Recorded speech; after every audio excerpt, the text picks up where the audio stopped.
waaw ni ki tey jii xam naa ne moo tax gën a tax honorable député Amadou Ba ci moom lañ koy dooree ak lu jëm ci wàllu commission ad hoc boobule te mu ñëwal la yëkkati malaanu kiiraay bu Farba Ngom honorable député ak toppee fi nga xam moom lañ ciy wax liggéey gi ni mel ci naka ngeen ko dooree ak fu mu toll lan lañ ci mën a jàpp ci tënk ci at li nga xam ne amaloon ngeen ko tey foofee ci pencum ndaw réew mi. waaw kay jërëjëf sëñ Babacar wax nga dëgg président assemblée dafa jot bataaxal bu jógee ci procureur général garde des Sceaux transmettre ko rek ni dafa bëggoon ñu lever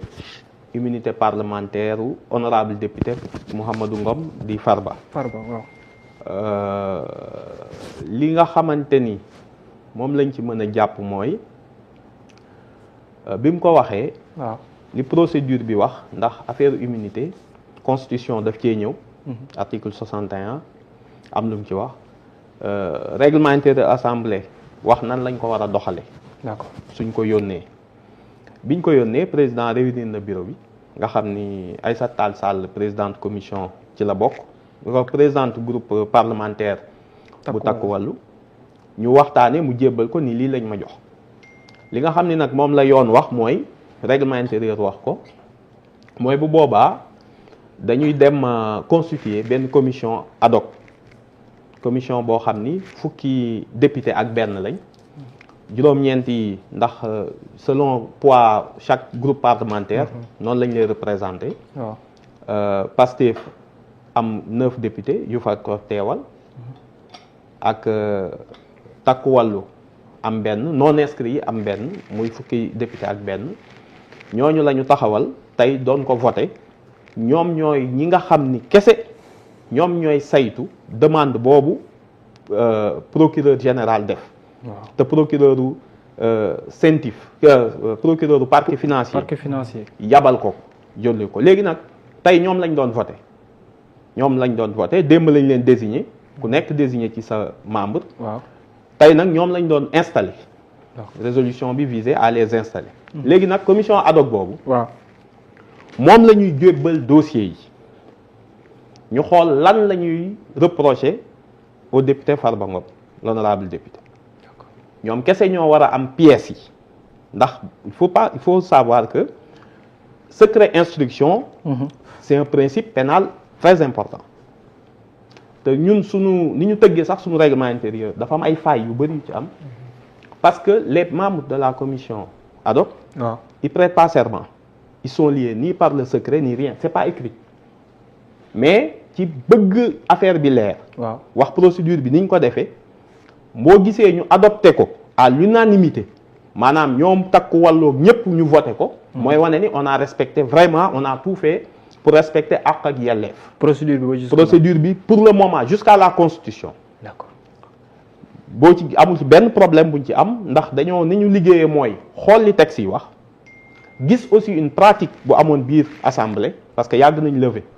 ñu ne leen nañ leen topp pratique yi ñoom lépp lu ñu jàpp ni war nañ koo def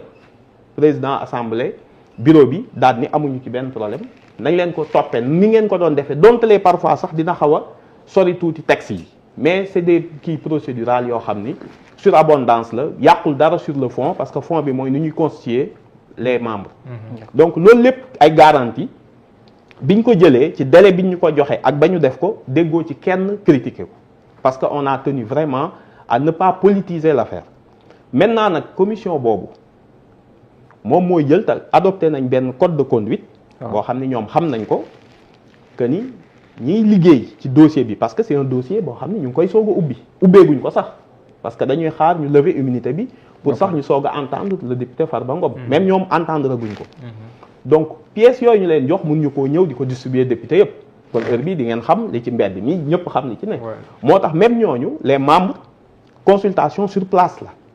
kenn du leen bu leen procureur transmettre les dossiers da ngay xool dem da ngay xool lire dem mais dooñ la ko jox nga yóbbu ko te doo photo tamit di ko photo non yooyu yëpp du ci am yooyu yëpp doo ko mën da ngay ñëw ngeen lire ko consultation sur place lay doon ngeen xool ngeen instruire ko ñoom nag bi ñu leen falee tey ñoom ñooy daje ñoom fukk ak benn yi dont un membre de Takku Wallu ñu décider calendrier bi laajte ay pièces yi ñu jox leen ko ñu xool nan lañ koy nan la ñuy liggéeyee ba keroog ñu tënk seen liggéey. bu leen neexee déglu le député. mën nañ ko woo nekkul obligation. non dañ ko war a déglu à sa demande. mais moom amul obligation ñëw su ko neexee bañ. su ko neexee comme si kenn représenté ko. mais doon na baax ñu ne ko ñun kat dañoo jot pièces yi. lii lañ wax. parce que ce qui est important il faut ñu xam ko mooy immunité parlementaire. waaw du pour protéger député. c'est pour lu tax ñu ciy def ñun coono yi yëpp te ñoom bañ doon yóbbu levée bi Ousmane Sonko yooyu yëpp amu ci. d'accord boo ko fàttalikoo procédure bi niñ ko naroon a taxañee dem ba ci biir defaat ci ay reculades mais bref c'est le passé. Immunité parlementaire vise à protéger l'indépendance de l'institution. yow c'est pas parce que ki ñuy lever bokk leen camp que da ngaa war a salfaañe parce que institution bi ngay protéger contre l'immixtion du pouvoir judiciaire wala de l'exécutif. moo tax doo protéger député bi mais institution bi mooy protéger boppam ak ay membres am bu boobaa nag du xool ndax membre bi fee la bokk wala sama noonu la bu dee da ngeen a xam lan parce que gis nga démb ñan ñoo doon lever immunité ñoom tey ñan la dal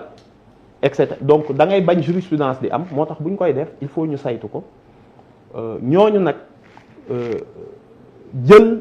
commission bi bu xoolee affaire bi bu baax ba saytu ko bu baax a baax. waaw xool ndax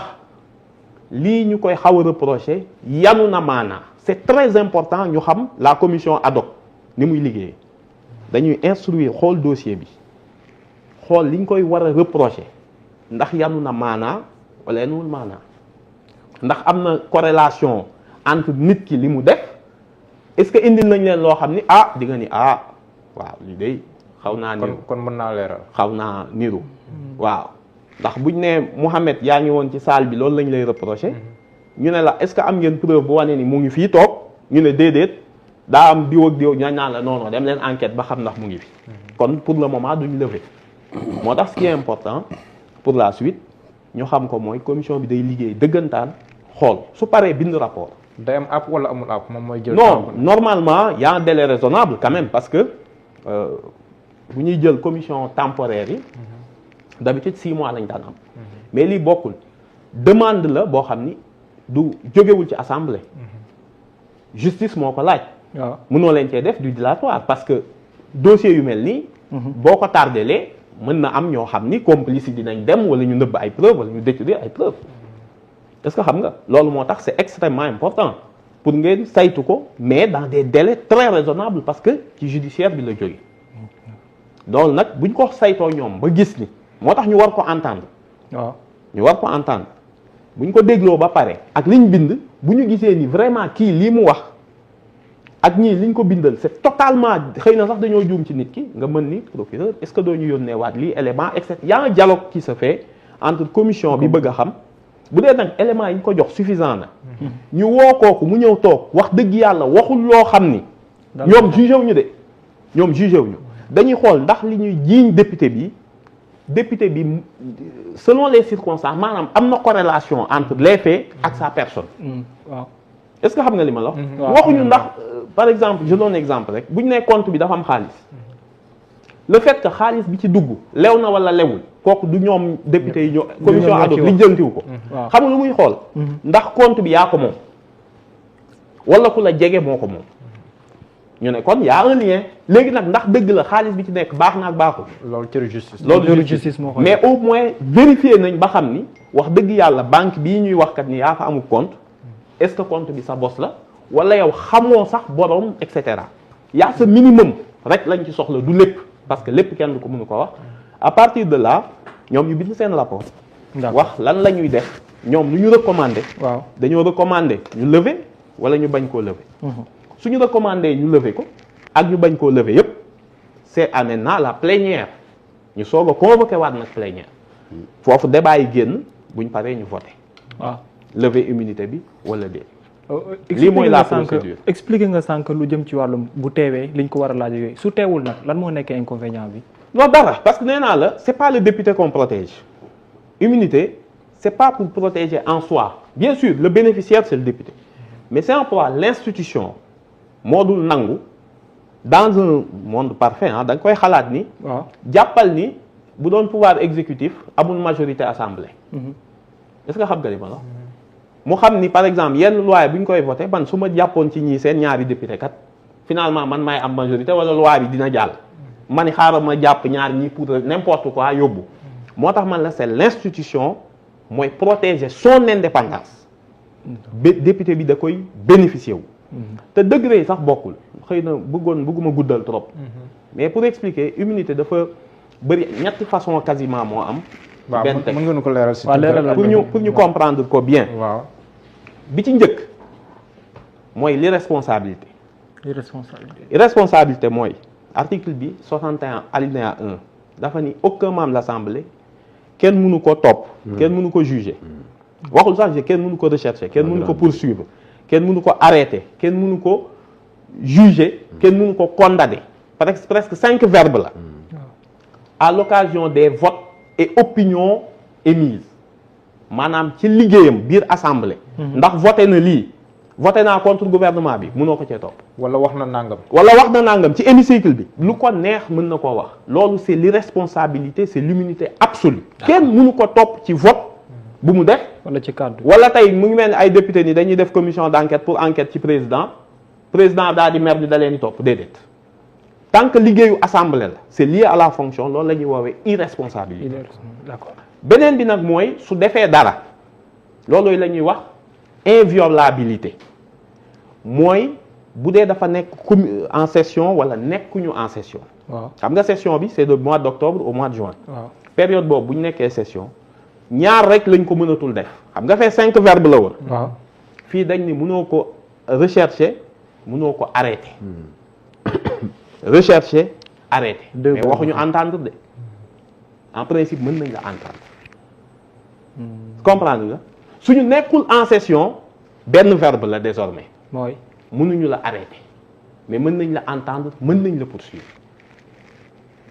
te mën nañ la rechercher entendre la poursuivre yooyu yëpp fii duñ ko jël en compte dañ ko jël comme benn bloc alors que boo jëlee article 61 da koo diviser en 3 d'accord irresponsabilité mooy la xew biir assemblée liggéeyu député bi kenn mënu loolu kenn mënu si dara bu député nag defee lu bokkul ak liggéeyam en matière criminelle ak délictuelle correctionnelle bu boobaa bu dee en session la assemblée mooy lever kii yam mais yow mënoo ko arrêter mënoo ko poursuivre mënoo ko arrêter mais mën nga ko entendre mën nga ko entendre bu dee nag dañoo nekkul en session bu boobaa immunité am c'est pas la plénière moo koy lever c'est le bureau mais bu boobaa arrêter rek nga ko mënul def d'accord léegi nag yëpp fii dañ koo dëxëñ jàpp ni kenn sauf bu dee moom la dernier bi non flagrant délit c'est le dernier mooy bu ñu nekkul en session man dagoon si yenn conditions yëpp flagrant délit bu taxawee rek donc lii la da ngay lire affaire yi lu baara doole sa déclaration là informé xam nga li ma la wax tout ça est que articles yi sont fii ni ñu koy bindee c'est très mal agencé ñun suñu loi yi dafa am yu bëree bëri la dernière version que j'ai peut-être que awma nouvelle bi boo xoolee sax dañ naan la comme dit à l'article précédent l'alinéa précédent mais boo xoolee alinéa précédent doo fekk flagrant délit mais yooyu c'est des détails yoo xam ni comme que ñun day am constitution bu ñuy changer tout le temps te duñ ko modifier de façon constante daf ñuy jural parfois ay décalage entre version officielle bi nga xam ni xëy na yenn institutions yi ñoo ko yor ak version bi nga xam ni mooy circuler te baaxul donc tout ça pour dire quoi que ni encore une fois dans cette affaire-là pour le moment en tout cas il n'y a pas benn emballement pour livrer le député Farba Ngom à la justice amul benn emballement la procédure a été respectée si bien que la commission a été installée à l'unanimité de tous les membres montrant que pour le moment en tout cas ñu ngi def affaire yi ci yoon mu waree d'accord dinañ jël si waat ci yow Amadou Diouf